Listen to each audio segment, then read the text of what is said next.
Hi అండి, అందరూ ఎలా ఉన్నారు? బాగున్నారా? ఈరోజు ఎంతో ఈజీగా స్నాక్ ఐటమ్ అటుకుల తర్వాత ఎలా వేసుకోవాలో చూసేద్దాం. ఇది చాలా ఈజీ అండి.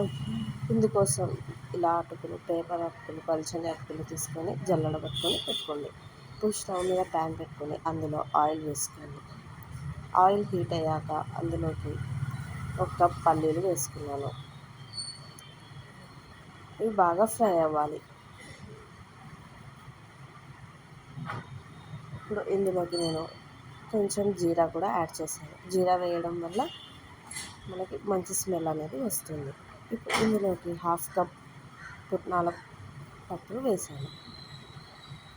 నేను 4 లేదా 5 ఎండుమిర్చి కట్ చేసుకొని వేసుకోండి. అందులో హాఫ్ టీ స్పూన్ పసుపు యాడ్ చేసుకోండి. బాగా కలపండి. ఇప్పుడు ఇవన్నీ మంచిగా ఫ్రై అవ్వాలి. ఇందులోకి హాఫ్ టీ స్పూన్ కారం,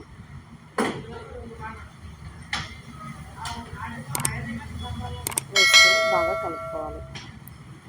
ఇప్పుడు ఇందులోకి రుచికి తగినంత ఉప్పు వేసుకొని కలుపుకోండి.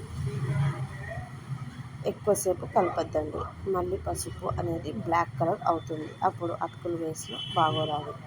ఇప్పుడు ఇందులోకి అటుకులు వేసుకొని బాగా కలుపుకోవాలి. తక్కువ ఆయిల్తో మంచిగా అండ్ ఈజీగా రెడీ అవుతుంది ఈ స్నాక్. తప్పకుండా ట్రై చేయండి. ఈ స్నాక్ని ఆనియన్ లేదా లెమన్తో తింటే చాలా బాగుంటుంది. ఫస్ట్ టైం నా ఛానల్ చూస్తుంటే please subscribe my channel. Thank you for watching. Like చేయండి అండ్ షేర్ చేయండి. By bye friends.